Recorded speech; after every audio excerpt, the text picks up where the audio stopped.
Hello everyone, today we're going to talk about women's education rights.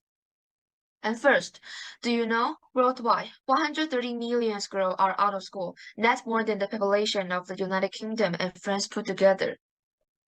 Only 49% of countries have achieved gender parity in primary education. At the secondary level, the gap widens. 42% of countries have achieved gender parity in lower secondary education, and 24% in upper secondary education. And the reasons are many, like barriers to growth education like poverty, child marriage, and gender-based violence vary among countries and communities. Poor families often favor boys when investing in education, and in some places, the school do not meet the safety, hygiene, or sanitation needs of girls. In others, teaching practice are not gender responsive and result in gender gaps in learning and skill development. Sexual assault and violence has serious consequences for girls accessing and completing education, and it also affects their mental and physical health. Next, we are going to talk about the difficulties in women's rights. Lack of access. In places like rural or impoverished areas, there might be a lack of schools, facilities, or resources that make it difficult for girls to attend or stay in school. These include factors like long distance to schools, safety concerns, or lack of proper infrastructure. Poverty. Economic constraints often force families to prioritize allocating resources for the education of boys rather than girls. Sometimes, girls are expected to work to support the family, preventing them from attending school. Gender-based violence, threats of violence, harassment, or actual instances of violence in schools or on the way to school can deter girls from pursuing education. Ms. Watson is a Goodwill Ambassador of UN Women, the United Nations organization dedicated to gender equality and the empowerment of women.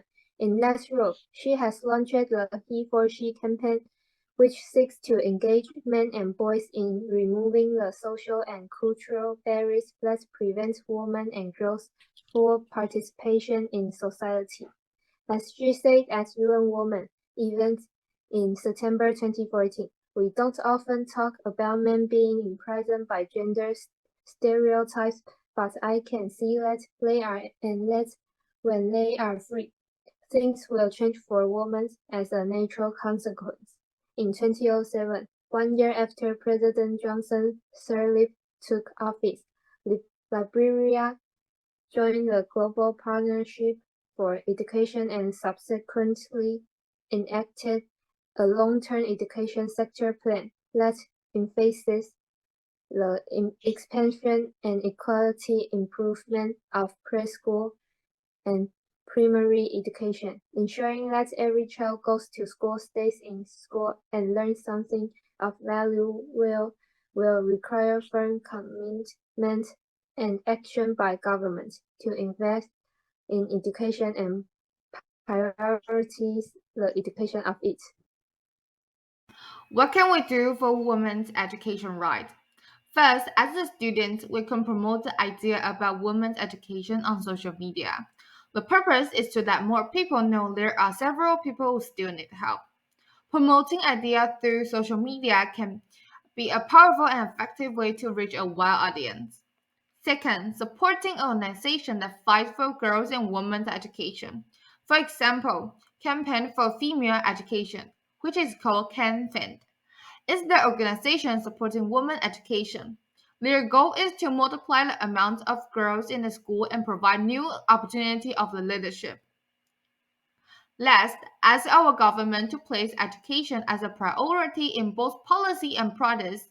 Lobby our government to make firm commitment to provide free primary school education to all, including vulnerable or marginalized groups. And that's the end of our presentation. Thank you for your attention.